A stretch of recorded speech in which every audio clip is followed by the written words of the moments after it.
Minister, it's been a while that we've been waiting for you to come to this committee for these consultations, 6 weeks since we wrapped up our consultation. I know when you first introduced this bill almost a year ago, you took the position that you wanted this passed as quickly as possible. And then when it came to committee in the late fall, Liberal members on this committee were insistent that we pass this bill within a week. Now, this is months later, and you've made us wait 6 weeks for you to come here. So I do appreciate that you're here now to answer our questions. You did mention in the opening remarks that a cornerstone of your legislation, Bill C-21, is to combat gun traffickers, which is something that I deeply support. I think law enforcement also support that. As you know, Toronto police have said almost 9 out of 10 guns used in crimes in Toronto are smuggled from the United States. So collectively, police have told us and to you that this is a primary focus, should be, for fighting gun violence in this country. So I appreciate that C-21, based on your remarks, is attempting to do that. I know you've talked about it on national television. You talked about it today, that this bill will strengthen, as your words, penalties for gun traffickers from their 10-year maximum sentence now to 14 years. How common is it now to award or to sentence someone to 10 years, the current maximum? How common is that now? Ms. Dancho, thank you for your question. Thank you as well for outlining the work that I have been engaged with over the last 6 weeks, but not only then, indeed right back to the start when we tabled this bill.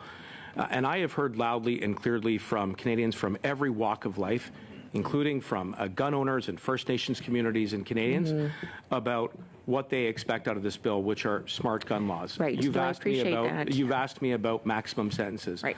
I've worked on the front lines of the criminal justice system as a federal prosecutor. I will tell you that I have confidence in the judiciary to exercise good judgment when it comes to making sure that we separate those gun traffickers from our communities when we need to do so. How common is it that the current maximum of 10 years, how common is that right now since you formed government in 2015?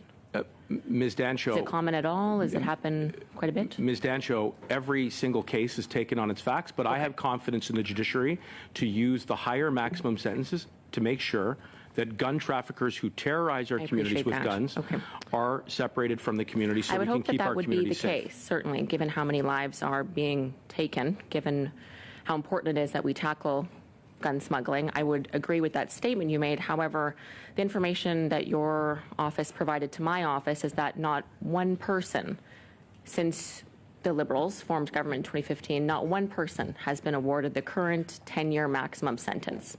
So it is frustrating to see you talk on national television here today in question period to our questions about how you're getting tough on gun traffickers and increasing the maximum to 14 when the current 10 has never been used since your Prime Minister formed government a few years ago. So I just feel that that's really a non-starter. It's really not going to do a lot to combat this issue, unfortunately. So that part of C-21 isn't going to make that much of an impact given the maximum of 10 years has never been used since the Liberals formed government a few years ago.